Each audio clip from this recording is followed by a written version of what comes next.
What is up? Welcome into this Tuesday episode of Pushing the Pile, brought to you by FanDuel Sportsbook. Make every moment more. Some somber news. Maybe not somber, actually, coming out of Chicago this morning. It's like a Band-Aid on a bullet hole. Shane Waldron out as OC. So they're fixed, right? This is it. They're going to make the playoffs now, right?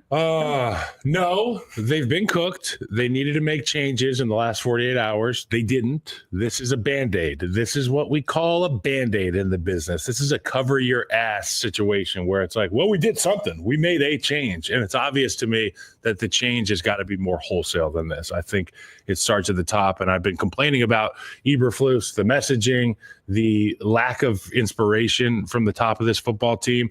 And yeah, I mean, the OC hasn't been great at all. I mean, Waldron had 2 or 3 weeks where I said he's getting better. And then they have a bye week. And what happens after a bye week? You're supposed to get even better than that, right? And they've gotten way worse. Fire Shane Waldron.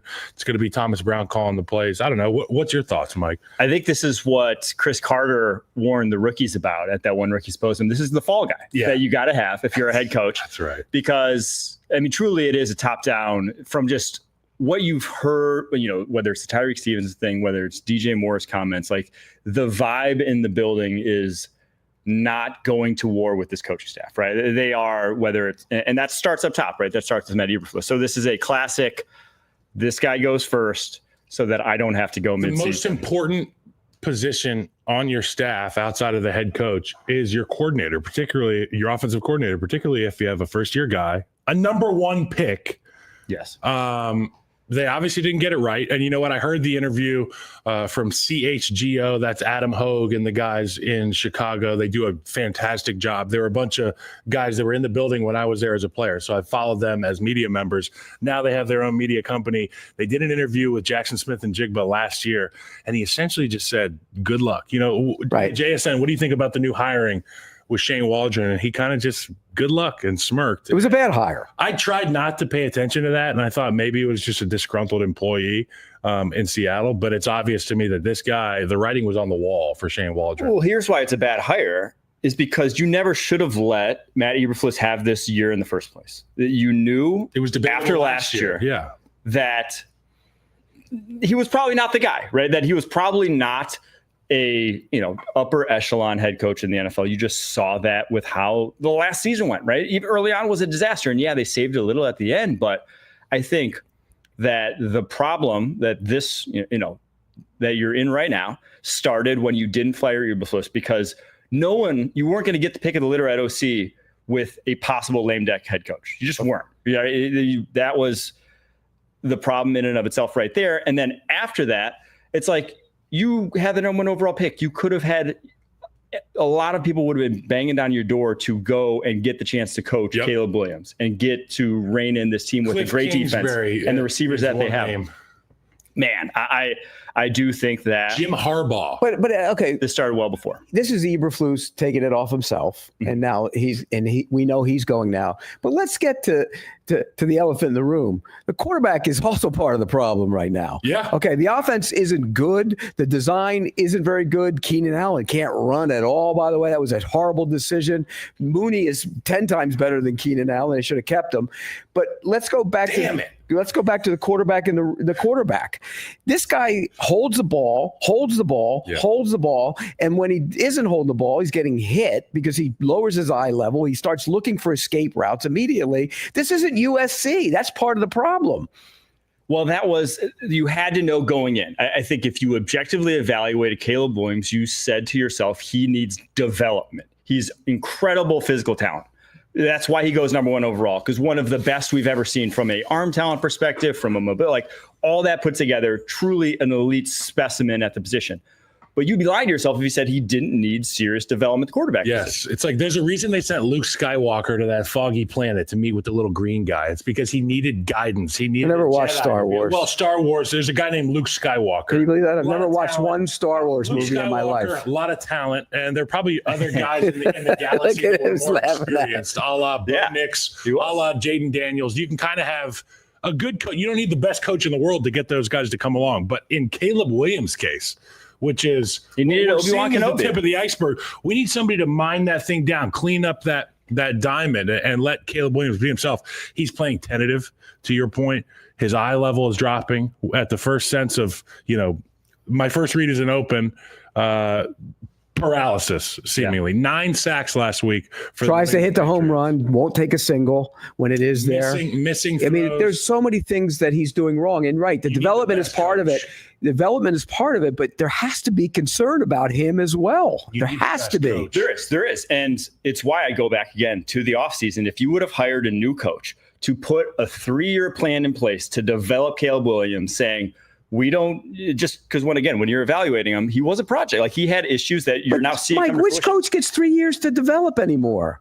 If you would have had a Jim Harbaugh, if you would have had a Ben Johnson, you would have had 3 years to develop. And even just having someone who has a long-term vision more than 1 year, because Eberflus right now has a 1-year vision. Correct. He had to win this year or else he's not going to succeed. So you're doing everything you can to get him ready. When you saw it week 1, he wasn't ready to play week 1. Like, you saw it very early on in the season. He was not ready. If you would have given him the Drake May path that we saw, 6 games, 7 games to really just get acclimated. I don't think so. I'm not sure it's different, but I do think that what they did to him, what they've done to him, has not fixed any of his worries. In fact, it may have even grown them in the ways that he's not getting past his first read, the way he's sticking on. Who's making decisions in that building, Pete?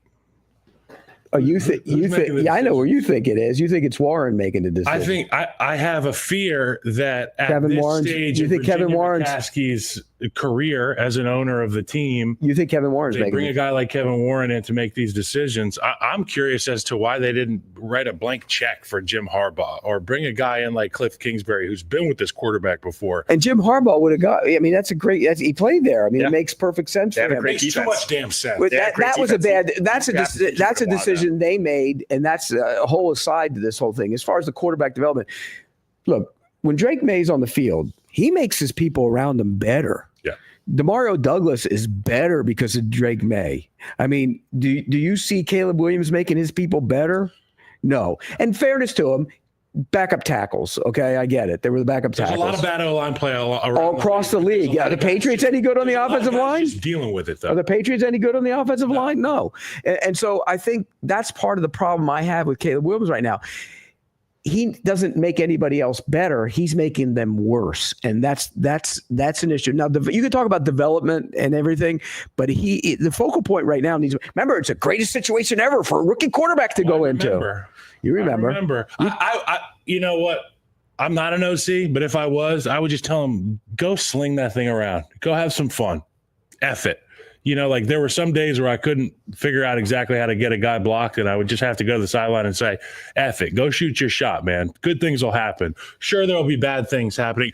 I would rather have Caleb go out, throw 3 touchdowns, 2 interceptions than get sacked 9 times.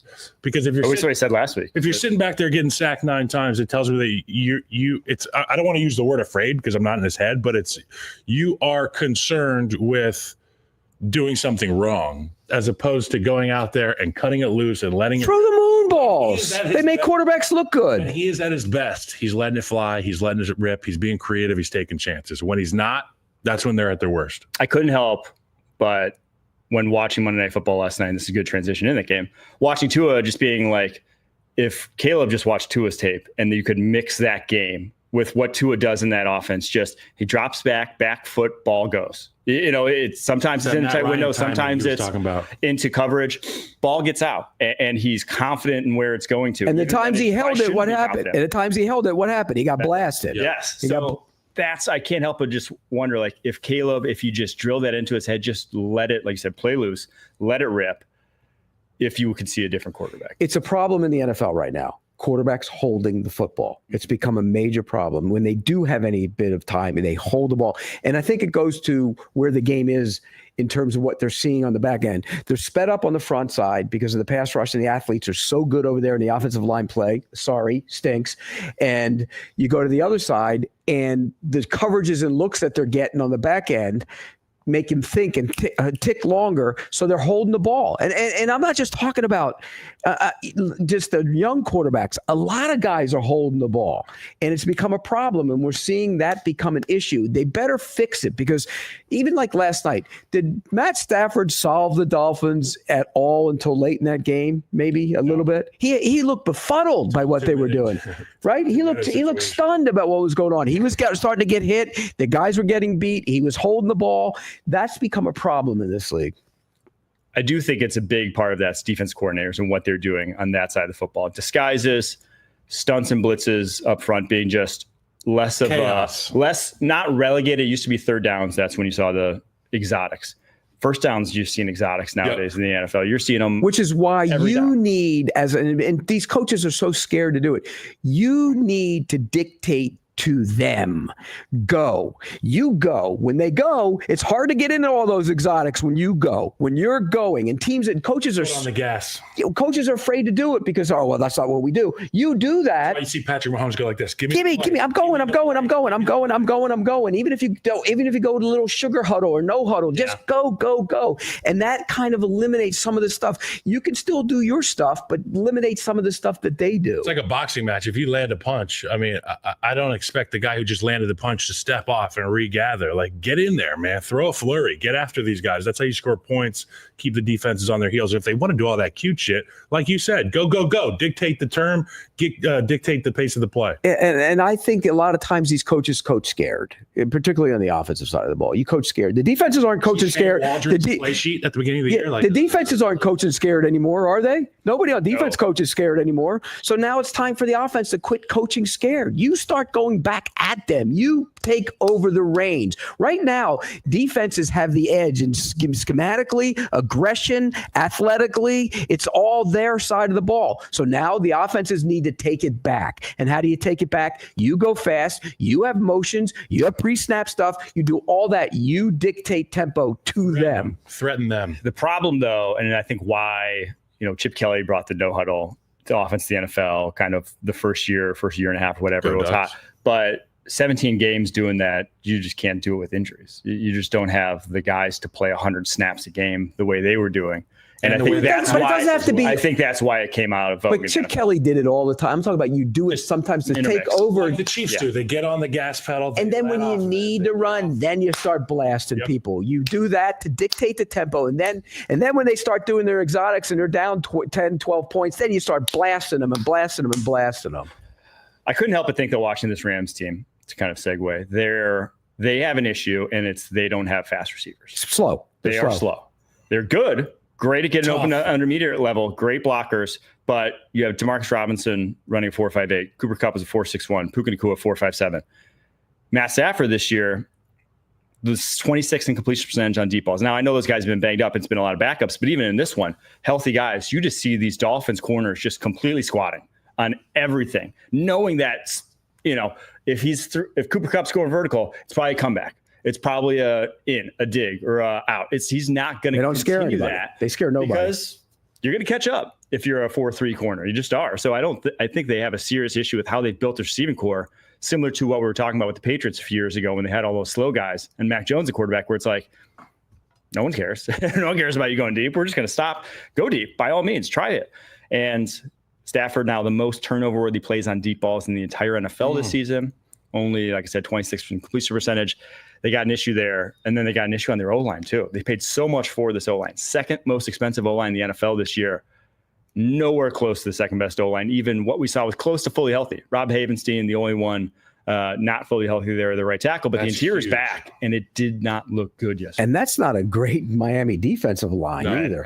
Chop Robinson's starting to make plays. Chop's probably second best rookie edge rusher. I like Chop, but it start making, but again, they don't have their guys. When you can defend a team and keep it all here, it really makes your job a lot easier. You have to have speed somewhere, some threat down the field. You can't have the old phone booth offense. You have to be able to throw the ball. I wonder if they'll start to get Tutu. I would give Demarcus Robinson snaps to Tutu just because you got to get some speed. You got to have some speed. Juice. Yeah. Get some juice. So now this does this really stymie the Rams' chance to make a run of things? And are the Dolphins dead? Are the Dolphins back? I think so, just because 49ers and Cardinals, you're behind them both. They're hot. And that's too many teams to pass. The wild card, they're kind of way out of right now with the Packers at 6-3 being the last wild card. I don't see that being in play. So you got to win the division, and you just have too many cooks in that kitchen, right? It's like the Seahawks aren't bad either. It's not like there's no one that you can really take a easy W against. That's a really bad loss for the Rams. Yeah. Really bad. And look, it's a good win for Miami, but does it get Miami in the wild card mix? Or delays their inevitable probably. And it's unfortunate because if they were healthy all season, they're a playoff team. I think we're all could agree that Miami with Tua playing those games that were so ugly without him, they win a handful of those. Miami's defense is improved. It's improved. Their secondary is great. Tua throws a pick. He immediately tries to headbutt the defender. What the hell? But like up until Poyer hadn't played great until he played good last night. He hadn't played great for them though. But with Holland and Ramsey's been unreal the last month. By the way, you forget that guy exists because honestly, like I haven't watched the Dolphins as much as I probably should have this year. But then you see him out there, and it's like, oh my god, I forget that he is like one of the most talented humans. Started slowly, but the last month he's been phenomenal. Yeah. All right, we're going to get to the power rankings, Pete's power rankings, great debate segment, and we're drafting today the perfect wide receiver right after this.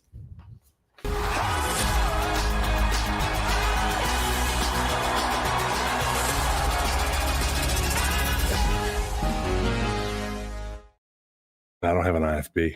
Okay, here we are.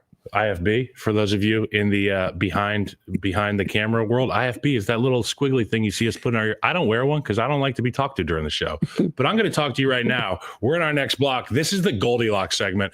If it's your first time joining, every Tuesday, we listen to Pete Prisco's Power Rankings.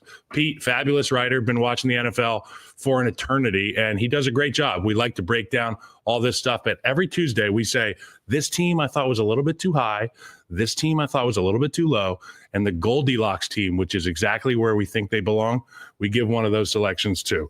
So the Goldilocks segment is brought to you by Travis Matthew. It's apparel designed for confidence and comfort, no matter where the day takes you. Me and Mike wearing some Travis Matthew today. I've got a really soft vest. It's definitely designed for comfort. I got a vest on. You got the shirt. We both wore the same shirt in, but look at this. I like Travis Matthew so much that I keep a spare in the car. So I threw mine's on the way, by the way. It is actually, So then we could all wear the same thing. I can't wait to see Pete. And you know what? Like I wear it on the golf course. I travel to New York every weekend, and it's great apparel to wear on the plane because it's soft, it's light. I don't get too hot. I don't get like pit stains and all that stuff. I'm a big guy.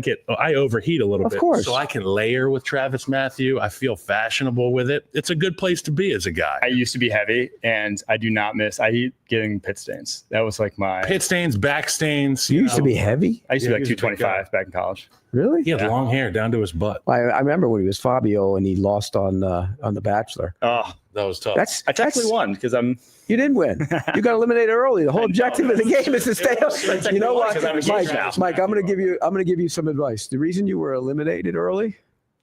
You were too nice. I know I will. So let's get back on task here. I just want to point out again, Travis Matthew, thank you so much. We love your stuff. Pete's going to have your stuff here in the next couple days, so we're excited about that. All right. By the way, I did the power rankings. I'm sitting there going, okay, which one of you guys? I know. I go, which one are they picking at? I know it's coming. I know it's coming.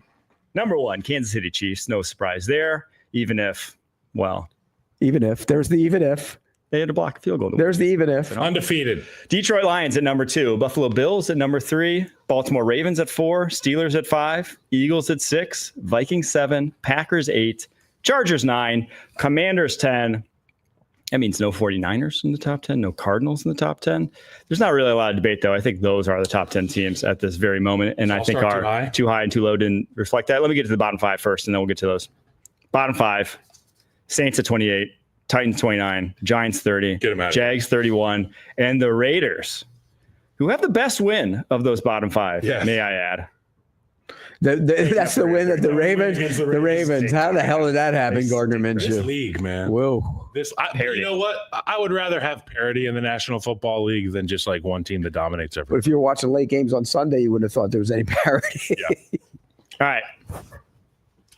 Too high. Team rank too high. If we could pull up the top 10 or the top, whatever, I would like to see where the Steelers are on number 5. Too high. Number 5, Pittsburgh Steelers. We talk about the interim coach bump. Well, how about the quarterback change bump that you get as the Pittsburgh Steelers. Obviously, Mike Tomlin making a coach of the year type decision, bringing Russell Wilson into the fold. Yeah, George Pickens has been awesome. Mike Williams found the red line for his quarterback. The defense is the defense.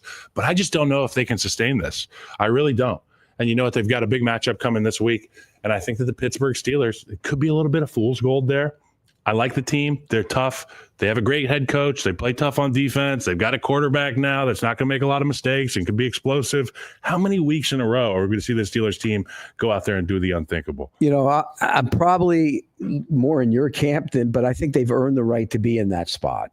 Look, Russell Wilson, he completed 50% of his passes. The throw to George Pickens in the end zone was behind him. Pickens made a great play. Otherwise, that's a bad pass. And what the hell was Washington doing leaving that guy in man-to-man coverage? That's all he does is throw those move balls. I didn't understand that. You weren't trying to take him at it. Spot away from another little Hail Mary situation. You weren't. And you knew Jaden Daniels was going to get it done. But you weren't trying to take him out of field goal range by blitzing him. They blitzed him on that play. You don't do that. It was bad defense by the Commanders, and they paid for it with one of his moon balls down the sideline. So I probably tend to agree with you a little bit. But Mike Tomlin and that defense and that physical style, they've earned the right to be in that spot. Mike Tomlin getting his offense back on the field, knowing that Russell's a vet, he's got a good hard count, and you could see him mouth to his team right before they left the sideline. No snap, no play. Right. I'm wondering why Dan Quinn didn't say the same thing to him. Well, they had a rookie in there. There will be no play. Right. You do not. You close your eyes, you plug your ears, and you wait for somebody to pull you up. Inexcusable. Period. I'm going to go a little different. I think they're too low. I think it should be above the Ravens. Wow. They have a better record. They've not dropped the ugly sort of games that the Ravens had. And with Russell Wilson in, they look awesome. I mean, they look like one of. But you can't. He didn't look great the other day. They were averaging over 30 points a game with Russell Wilson in the start against the Jets, the Giants, and the Commanders. Yeah, okay. The Jets were down 2 secondary players, and they stink. We found that out. The Giants really stink, and they were down 2 secondary players. And the Commanders, he threw the Pickens made a great play on a terrible throw for a touchdown, and he got a one-on-one moon ball. But he completed under 50%. What do you complete? 50%. We get to find out this weekend. Well, the Ravens defense stinks too, though, and they get to play the Ravens actually twice. They haven't played the Ravens yet. The Ravens defense so we'll stinks. get a nice I hope little. Lamar hears your little put them above the Ravens. Well, I mean, I just think that if here's a good thought experiment for you. If the Bengals had made a 53-yarder and converted 2-point conversion against the Ravens this year, they would have a better record than the Ravens. And they also are like one of the best offenses in the NFL. Are we talking about the Bengals, like where you were talking about the Ravens right now? Or are the Ravens just a different animal in that regard? Could be. Well, the Ravens defense isn't. Neither defense is. We saw that last week. Well, that's why everyone's on the Ravens train. And I do think the Ravens are a great team. I think the defense can figure it out. I think the talent's there to do so. Yes. But objectively, one of the worst defenses in the NFL this year. So it's a lot of guys have not played as well, including Roquan Smith, who hasn't been as good. I think this is a group in Baltimore that can step up to the occasion when they do get into one of these big games. I think that they're a group that understands how talented they are on both sides of the football, and sometimes they can get a little lax maybe on the back end, but I think they will be able to circle the wagon. When we talk about Baltimore, Matabike hasn't been as good. He flashed last week, but Matabike hasn't been as good. Roquan Smith hasn't been as good. The secondary's been a disaster across the board. Kyle Hamilton. And now he's hurt. Not serious, but. Yeah. So, I mean, that's been a problem for them. They got to pick it up or else they're not going to. If they play that defense, they're not beating anybody. They're going to waste another amazing Lamar Jackson year. He's been incredible. His best. All right, my team that's too high. Just because I want to pile on a little bit. Dallas Cowboys at 25. I think they're too high. I think right now, if you're starting Cooper Rush at quarterback, you are worse than the Patriots, the Panthers, the Saints. They're not worse. They're not worse than the Panthers. At quarterback? They're not worse than the Panthers. I had to watch Cowboys-Panthers this weekend. He had one of the worst quarterback performances of all time. It was bad, but that's a good team they play, too. It is. But they got Jonathan Mingo, dude. But I do think Dak cured a lot of ills. Dak is still, a top 10 quarterback in the NFL. 10 to 12, however you want to. But you can look at that game and say, if Elliott doesn't fumble going into the end zone and it's a ball game, why did they put him in the game in the first place, by the way? Because they got no other good running backs. But I do just think the Cowboys right now, they stink. They are terrible, and they're not only just losing games, they're getting blown out of games. It's not even like they're hanging tough with anyone. And I think the locker room is such they're bad. That's a bad football team. That they're just not going to show up. But they're not worse than the Panthers. All right, who's too low? Too low. And I'll probably get some hell for this, but it's the Tampa Bay Buccaneers, dude. Tampa Bay Buccaneers with Baker Mayfield, who's playing out of his mind. So they're at 19. They're at 19. I think there are a few teams ahead of them that they could beat. I think they could beat the Rams. I think they could beat the Seahawks. I think they would beat the Broncos head-to-head as it currently stands, even with all their injuries. The Broncos beat that.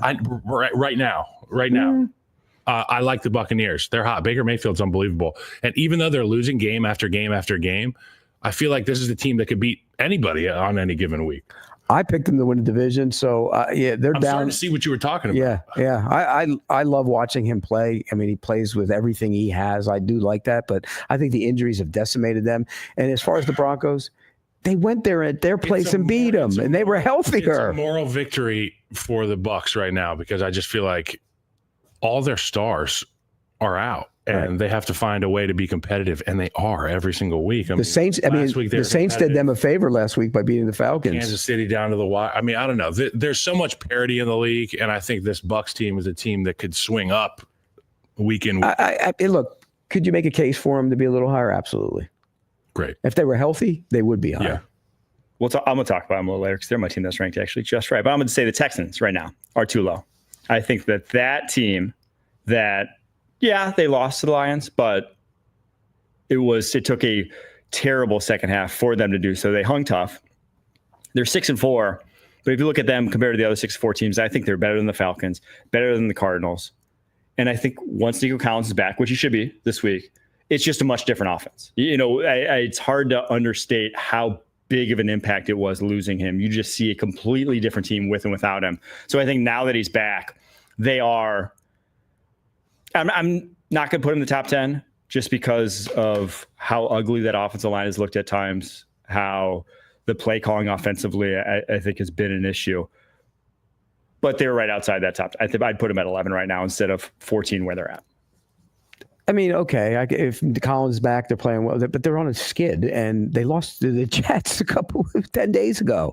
The Jets are awful. They lost to the Jets.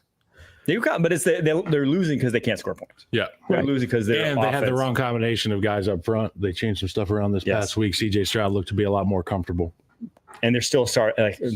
Juice Scruggs didn't look great at left guard. And they're waiting for the guy Nico to come out and just dominate everybody. Look, he looked good in the first half. He didn't look good in the second half. No. CJ Stroud. He had a terrible.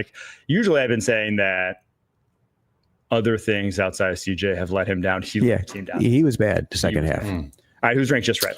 So with our Goldilocks segment brought to you by Travis Matthew, we do the just right team. And for me, it's the Los Angeles Chargers in the top 10. They're not going to win the division, but this is a team that can go and beat any team in the National Football League on the right day. I feel like when you look at the blueprint for this team, like we were talking about the Steelers, they've got a great defense. They've got a quarterback who's, they've got a better quarterback than the Steelers do. Much. They have Jim Harbaugh, which I think is points. That equals points for your football team, whether it be from a motivational standpoint, just charisma. Guy's got riz. He's got aura. There's not many coaches like that. Tomlin's a guy like that. Andy Reid's a guy like that.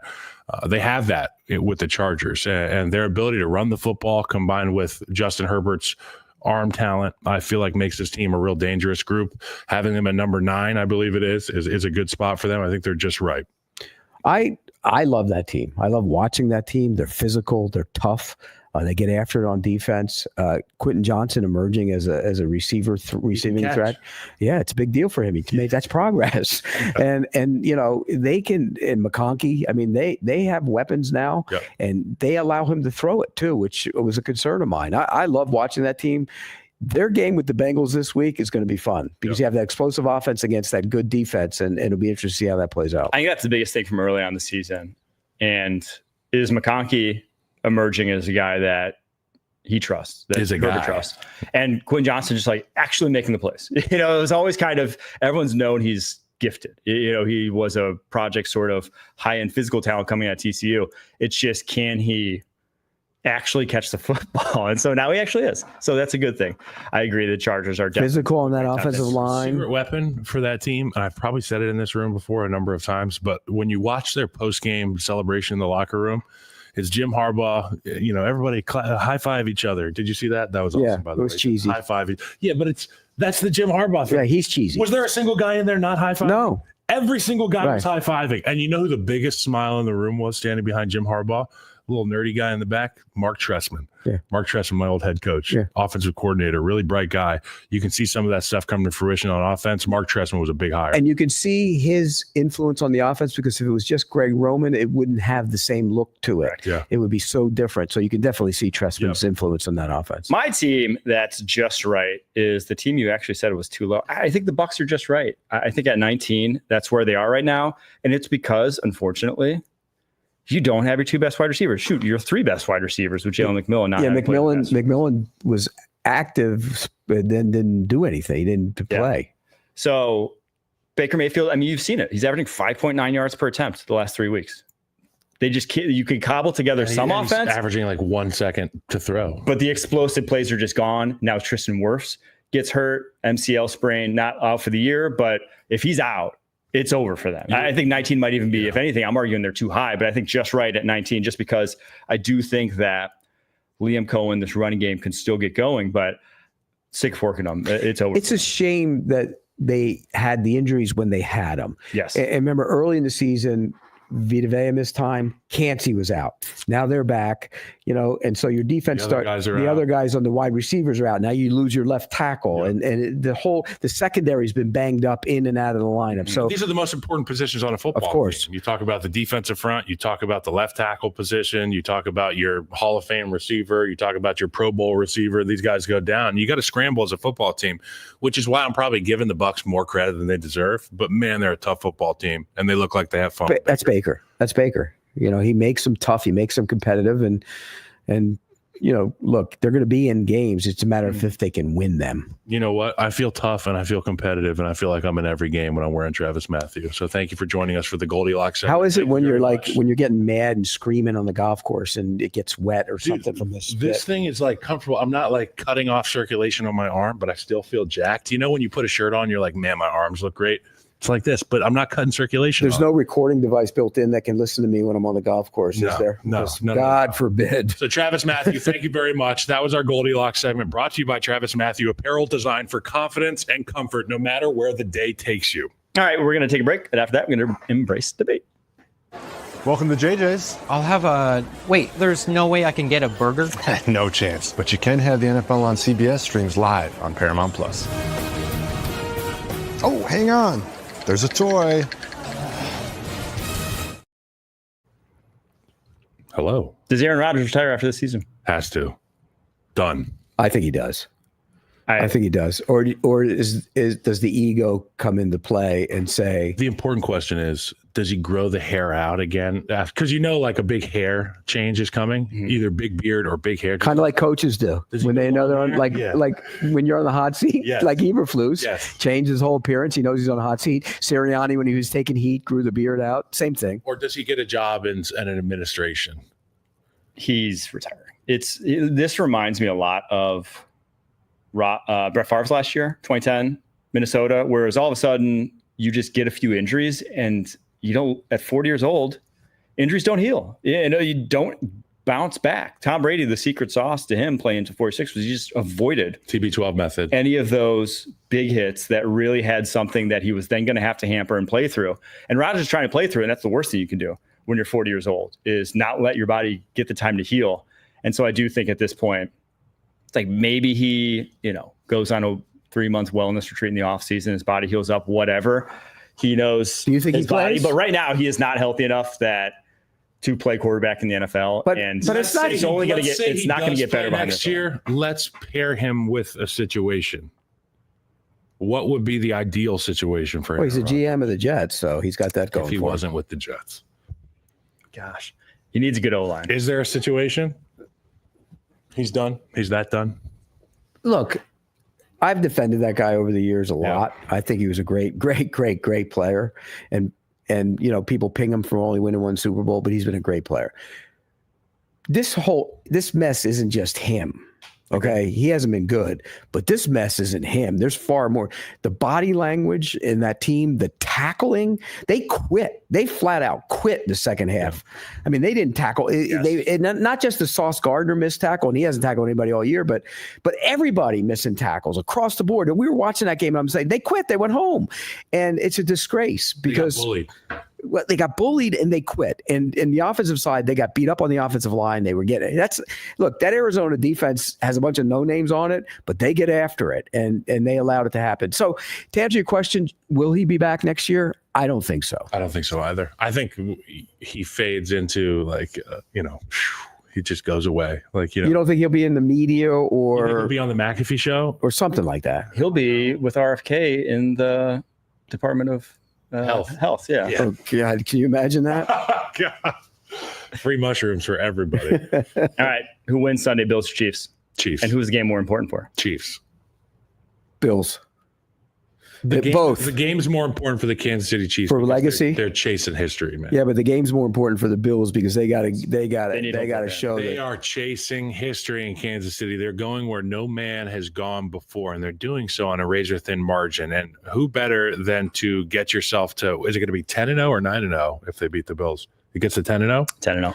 Who better to make it 10-0 on the season than going to Buffalo and playing against the group that you've had so many historic games against? I was there for the Slim Reaper game, the 13 seconds game, where they changed the overtime rules because Patrick Mahomes was too damn good. Well, no. They changed because Buffalo Bills, 13 seconds, they botched the entire end of the game. Patrick was too good. They botched the game. They had to change the rules. And I think that for the Kansas City Chiefs, an opportunity to make history makes this game more important for them. I think it's more important for the Bills. I agree. I think the Bills have to show that they're the team in the AFC. And I know they lost to the Ravens, but that was a weird at their place at nighttime, and it was in a weird spot. They win this game and they do it in dominant fashion. They send the message to everybody that they're the best team in the AFC. And I don't think there would be any debate to it. So I think this is important. And I know, having been around that team this summer and talking to those guys, they know they have to they're tired of being Karl Malone and John Stockton to Michael Jordan. Yep. They're tired of being Charles Barkley to Michael Jordan. It's time. That's why I think it's more important for the Michael Jordan of the world in this game, because you got to go out and prove it again. I mean, the pressure being a guy like Patrick Mahomes on a team like the Kansas City Chiefs, I can't even imagine. You go through the situations they've had from a health standpoint this year, and they've had to do so much. The defense has had to play so well. The offensive line has had to deal with some stuff at the tackle position. I think that's what it's going to come down to. The left tackle position, are they able to block up these edge rushers for the Buffalo Bills? Greg Rousseau's having a great year, by the way. And look, for Buffalo, they haven't been healthy all year either. I mean, we talk about the Chiefs not having this guy and that guy. They haven't been healthy at all. No. And Sean McDermott's done a great job navigating through all that. And Josh Allen's been fantastic. Now, he's thrown a couple interceptions. So people, the one interception, the receiver didn't cross the quarterback's face. So there are reasons for him, but he's playing great football. I think this is huge for the Buffalo Bills. Which team will end up with the number one overall pick? For context, right now, Jacksonville to draft number one overall. Jacksonville will. Giants also have a 2-8 record. Teams at 2-7. Tennessee, Cleveland, Las Vegas. Who ends up? You think Jacksonville does? Jacksonville does. And how long is Trevor supposed to be out for? How long is he going to be? They don't know. It's week to week. Yeah, okay. But they will get. He's back. They will get shoulders. Yes, and they will get just waylaid in Detroit this week. And here's the other thing about that. If they do have the number one overall pick, that team will have picked first overall 3 of the last 5 years. 3. And I saw your tweet yesterday about backups, top 100 picks on 3 backups, a backup running back, a backup tight end, and a backup linebacker. It's a disaster. They need to make changes. I mean, I've said it over and over and over again, and they will make changes. It's just a matter of if they make the one change. Nobody's going to take that job with Trent Baalke running the place. Okay, week 11 for the Bears. They play the Packers. Then they play the Vikings. Then they play the Lions. Then they play the 49ers. Then they play the Vikings again. But 4 wins, someone's going to end up with. Then they play the Lions. Then they play the Seahawks. Then they play the Packers. Yeah, but okay, Jacksonville's schedule. They play the Lions this week. Don't they play the Texans? I don't see any wins on that Bears. Give me the Jacksonville schedule. Jacksonville plays. Let's see. They have. Oh shoot! I thought I had them up. They play I think they play the Jets, which is They play Lions, Texans, Titans, Jets, Raiders, Titans. So it's a good Raiders Jaguars. The Raiders Jaguars game could be for the number one for the first pick. Well, who I think has a good shot is the Titans actually at this point in time because their schedule is difficult. Vikings, Texans, Commanders, Jags, Bengals, Colts, Jags, Texans. So that 2 Jags, 1 Colts, those are the only like winnable games even for them. So they might win this week against the Vikings if Sam Darnold looks like he did last week. So it'll basically come down to those Jags Titans matchups, 2 of them the rest of the season, or the Jags Raiders, or that one. So are we discounting the Giants winning? That's actually good. That's a great time. I mean, the Giants are also in that conversation too. What's the Giants' schedule look Giants like? are a tough team, though. So the Giants are already 2-8. They have the Bucks, Cowboys, unfortunately. Yeah. Cowboys they're going to get without Dak, it looks like. Saints, Ravens, Falcons, Colts, Eagles. Think about this though. If it's Jacksonville, Giants if it's Jacksonville and they had the number 1 overall pick, there's going to be a people who want that pick because Jacksonville's not going to take a quarterback in that scenario. So then I don't think they will technically then end up with the number 1 overall pick. I don't either in any way because they traded away. Who's going to be the number 1 pick? So I think Shedeur it's between, Sanders. I think the favorites I'd say are Giants and Titans. I know he doesn't. The Giants were scouting Shedeur Sanders this past week. I think I bet Cam Ward and Shedeur go 1-2. Cam's a little nonchalant for me. I like him, and I haven't done all my tape work. Very loosey goosey. But Shedeur Sanders, to me, and I wasn't a huge going into the season a big. He's been good. He's been really good, and he makes it. You know what he does? He makes it look easy. He really makes it look easy. That's called genetics. That's called Jaden Daniels like. That's called some guys just got it. Yeah. And if you're their coach, you make sure that they thank mom, dad, and God every day because they've been touched by those people. Yeah, he's. I want to see what he measures out at. Not that it would prohibit. Is he 6'2"? Well, and is he 215? Because he's kind of slim. Yeah, he's slim. Does not look like he takes the weight room seriously. Number 1. Number 2, I can't stand some of the things that he's done to his offensive lines in years past. I know it's been atrocious, the offensive line play at times. That was a lot of it had to do with his father, though, calling him out. But hey, man, I don't care if my daddy says that. I'm saying you don't effing talk about my offensive line. I tend to agree with you. And you know what?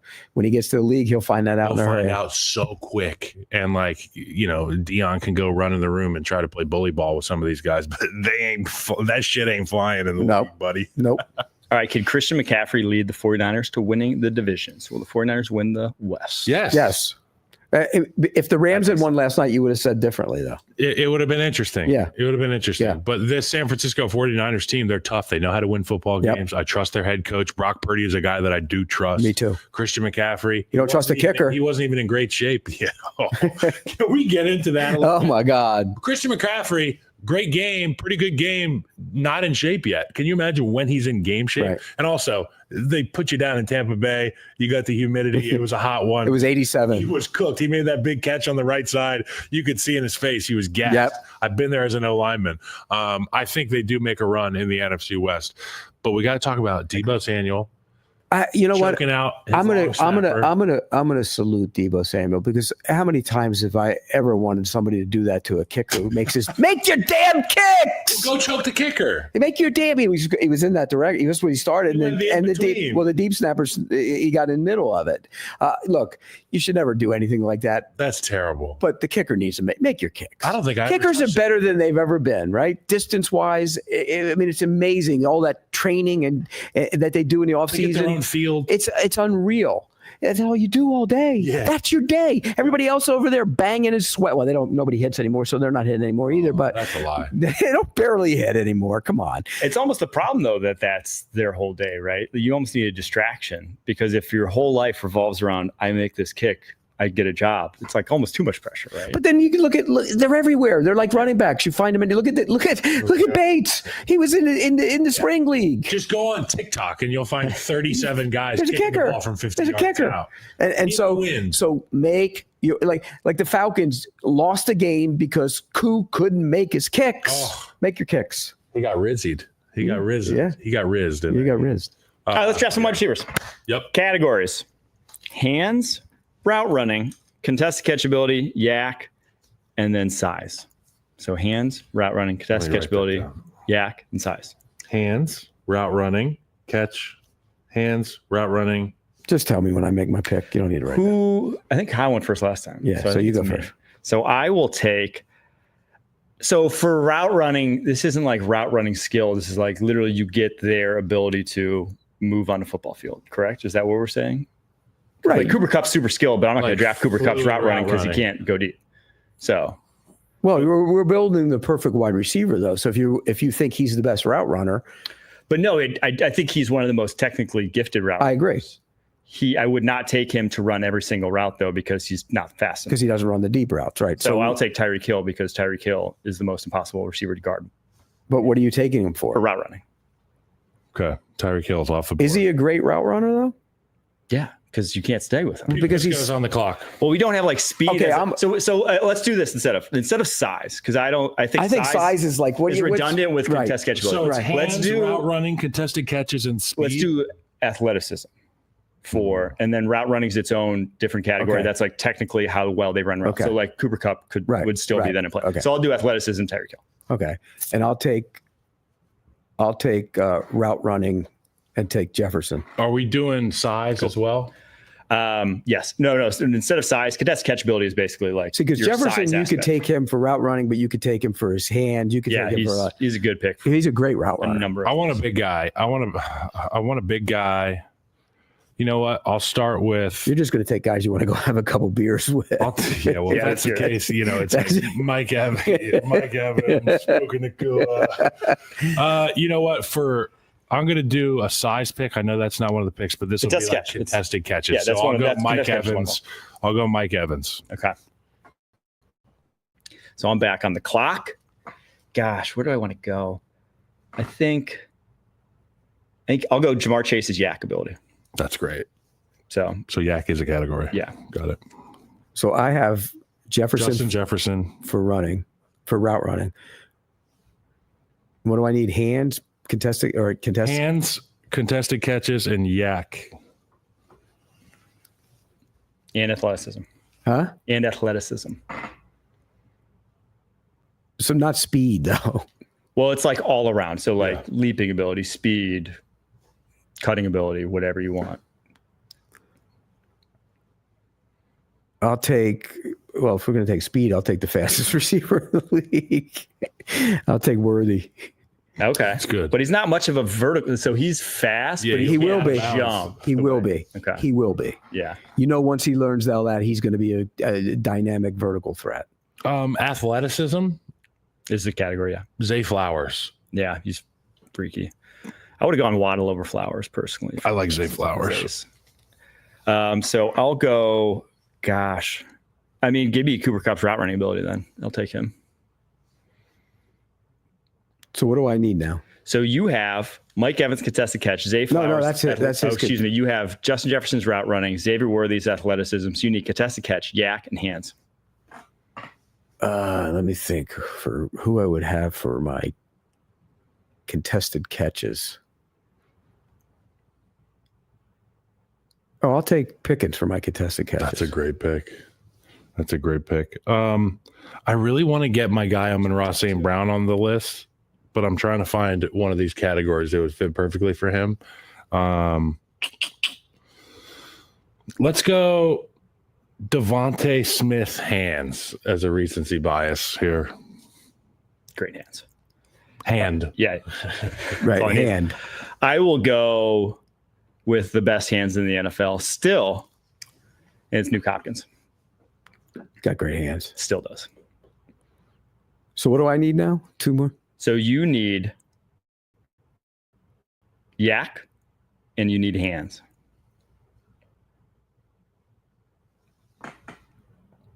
That's great. I'm trying to think of what's on my head. Hands. Oh, I just got the perfect yak pick.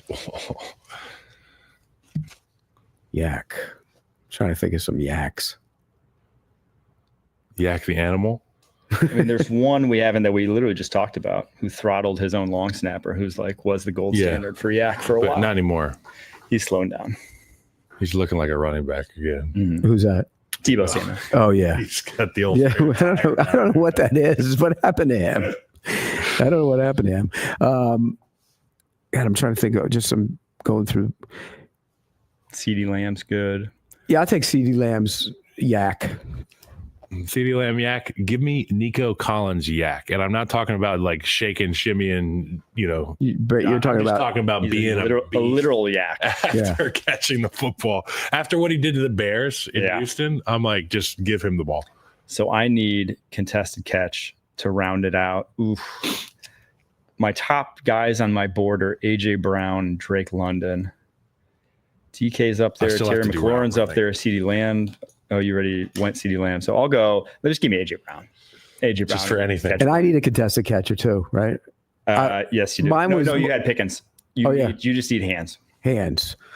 I have Mike Williams up there for hands. Chris Godwin for hands. His hands. Chris Godwin has great hands. Yeah. I'll take Godwin for great hands. You know who else has good hands? Late hands. Marvin Harrison Jr. I'm not picking him because I already picked hands, didn't I? Yeah. So you need route running. Route running. Devontae Adams. That's a good pick. You know who else? You know who else is a great route runner that we didn't pick was Amari Cooper. Yep. Yeah. I had Chris Olave also up there for route running. Brandon Ayuk, but he's hurt. So hurt guys. The receivers that we have, I have Tyreek Hill's athleticism, Jamar Chase's yak, Jeez, Cooper Kupp's route running, DeAndre Hopkins' hands, and then AJ Brown at the catch point. I think you win. You have Mike Evans at the catch point, Zay Flowers' athleticism, Devontae Smith's hands, Nico Collins' yak, Devontae Adams' route running, and Pete has Justin Jefferson's route running, Xavier Worthy's athleticism, George Pickens' contested catch ability, CeeDee Lamb's yak, and Chris Godwin's hands. That's a problem. That's a good. Yeah, we have a good one. Yeah, yours you go and drinking beers with. Mine's gonna get stuff done. We could do a lot of things with this group. Yeah, I love your picks are always the guys you want to go and hang out with. I like beer. Who would have been the one pick at each category? So hands. I still think it's DeAndre Hopkins. Honestly, maybe I'm just nostalgic for his hand. He just catches the ball so differently. It's just the biggest hands in the world. So he's route running. I always think Devontae until he's out of the league. For yak, I think about guys like Jamar Chase who can take a 10-yard pass and make it an 80-yard touchdown. Yeah, Jamar right now this season has been the best. But Jefferson's is the best route runner, though. Yeah, in terms of pure routes, I think it could be Clyde, easy.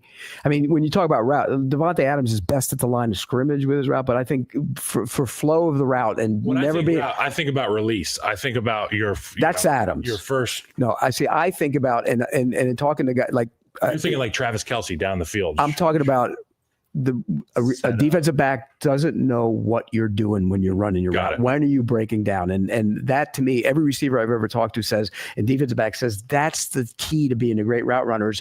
If it's a defensive back, we have no idea when you're breaking down. Look and feel the same. And exactly. And the receivers have to be able to have that ability not to show it either. That's like great pass rushers. You know, everybody always talks about a defensive end or a three techniques get off like how quick they come off the ball. And that's a big thing you got to deal with as an O lineman.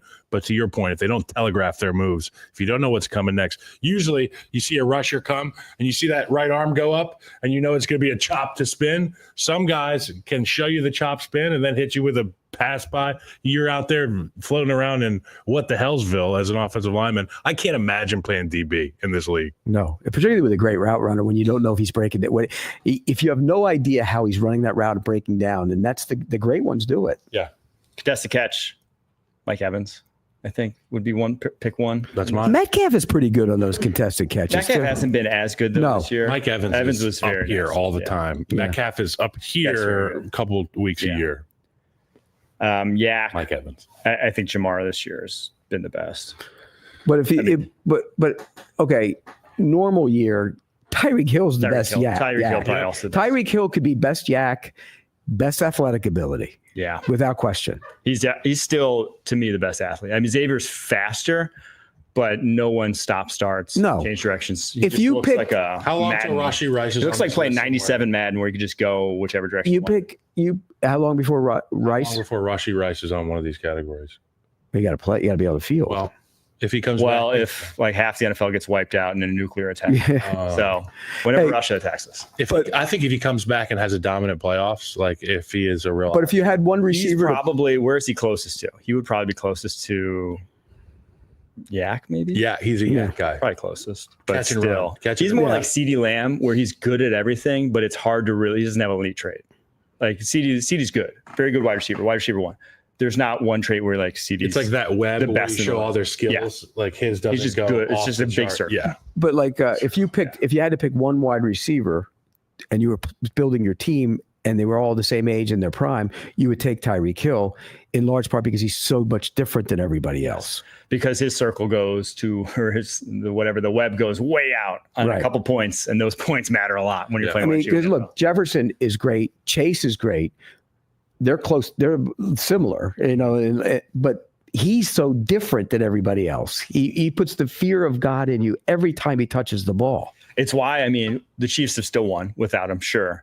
Their offenses have not come close to 2018, 2019. No. Those were different animals that you just won't see, unfortunately, because Tyreek Hill was a one-of-one type of player. And they had really good help, protection there. They had some good O-linemen there in the building.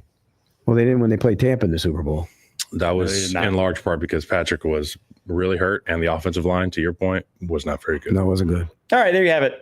You're a perfect wide receiver in the NFL. We'll be back tomorrow with Leger Deuce. We'll join the show answering your mailbag questions. As always, leave a 5-star review in that podcast with your question, and we'll answer it on the show. Until then, keep pushing. Peace.